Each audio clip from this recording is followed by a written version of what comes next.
He's not a bad character. I just want him changed. Marvel Rivals is a game full of characters that have well-designed kits and poorly designed kits. This isn't some deep commentary on the game. I can't think of a single game I've played in my life that has had perfect balance, or has had a cast of characters that all interact well with each other in a fair manner. That's just competitive games. Some characters will be weak, some characters will be strong. It is what it is, and me as a player of Rivals will always hold positive or negative feelings throughout the roster-based kits. But almost everything they've done to alter the characters in the game, not through buffs, I have not been a fan of. I'm talking about reworks, fundamental changes, and power reallocations. Nearly all of them I do not like because I think they're always either backwards, remove skill expression, useless, or there's something that should have been in the game since release. Why does Star-Lord need 10 more bullets? If you want to make the argument because there's a fat overtuned dinosaur right now and HP pools are getting higher since the beginning of the game, maybe address those issues opposed to randomly giving a already good character a threshold breaking buff. How about the Jeff rework? Don't get me wrong, Flank Jeff was a problem, but to turn at that point in time your most offensively capable support into another left click bot, I'm just not a fan of it. And as for what I mean by they make backwards changes to characters, let's look at Thor for example.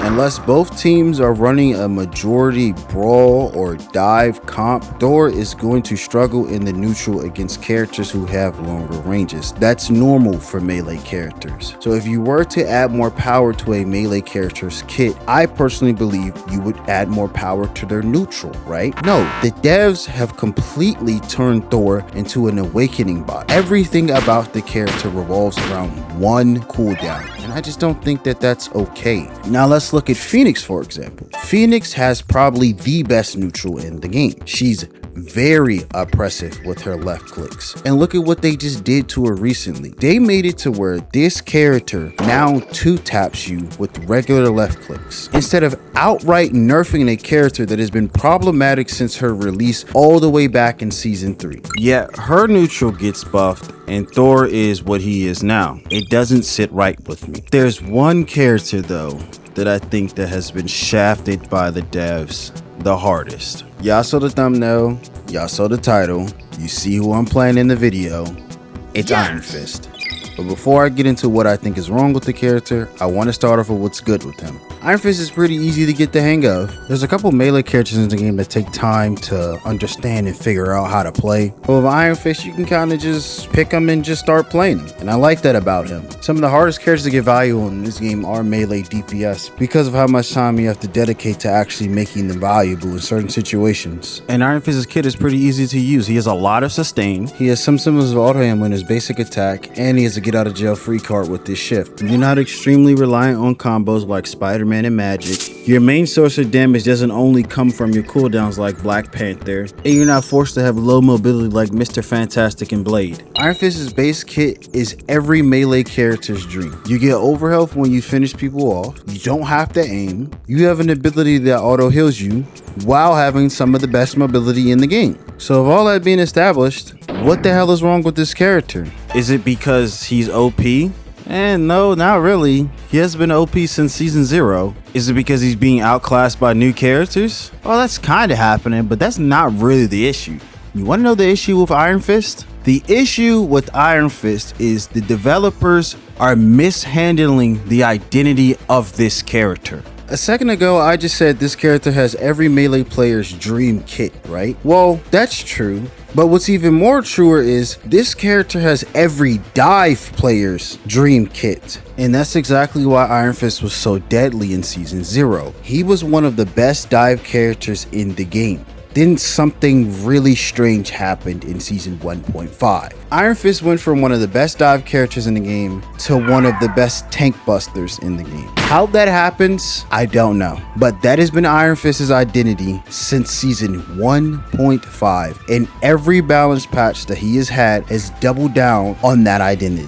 For me, this has been the worst change for a character that they've ever made in this game. The whole percentage-based damage gimmick has always been a plight on this game's health. Elsa's percentage-based damage has been an issue. Wolverine's percentage-based damage has been an issue, and so is Ironfist. There's a reason why his nickname is Pillow Fist. If a character has a low HP pool, doing his barrage of punches is not very effective. You should be using that on the tank. But Ironfist doesn't have a kit predicated on attacking tanks. He has a kit predicated on 1v1s. There's a reason why he gets overhealth when he gets kills. He's meant to live in teams' backlines. He has a self-heal, he has a parry, and he has a finisher in his shift. This sounds like a dive character, but to turn him into a character that gets almost all of his value from punching the opposing team's tanks is criminal. And with the buff he received from the Season 8 patch, it's looking like they're trying to turn him into a parry bot, which means the more parries you have, the more opportunities you have to punch tanks. That is the most boring thing you can do on a dive character. There's two paths I see for Ironfist going forward that make the most sense to me. Either you go back to his old playstyle, make him a glass cannon and make some damage adjustments because the character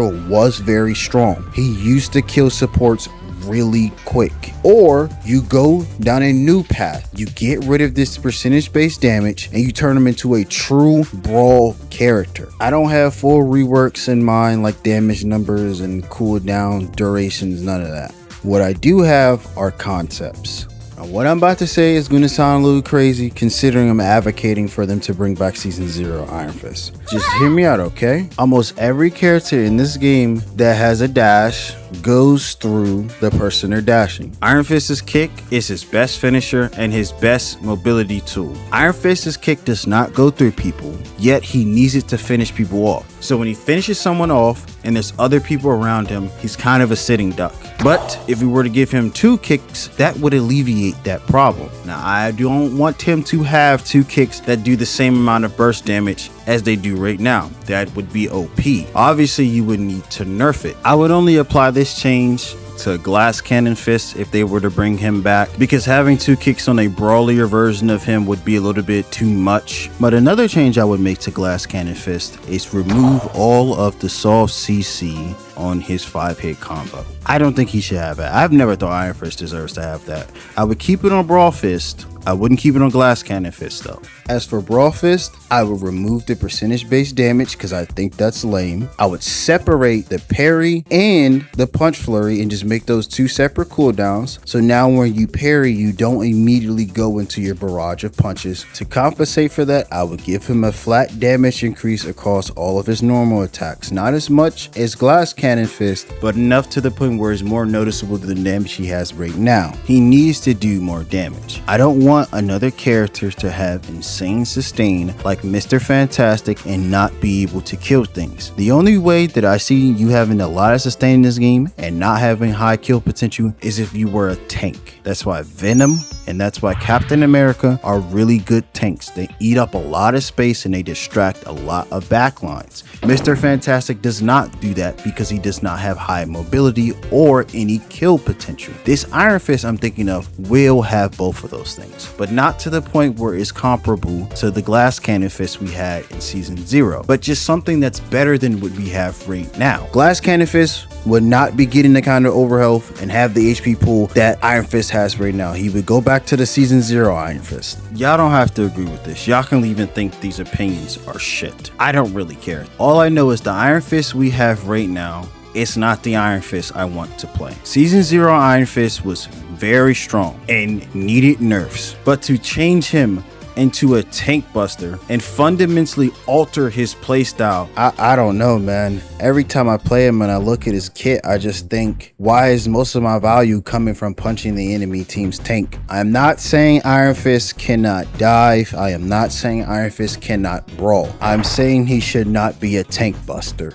So let's wrap this up. There are some changes that I do like. I like the Magneto bubble changes, I like the White Fox Spirit Tails change, and I like the Atom Flight change. They can obviously make changes that realistically need to be in the game, but majority of the time it seems like they just lose their goddamn minds in that studio and fundamentally change characters for the worse or give characters certain attributes that they don't need. So if you made it this far into the video, leave a like, comment, and subscribe if you enjoyed. Have a wonderful day and peace out.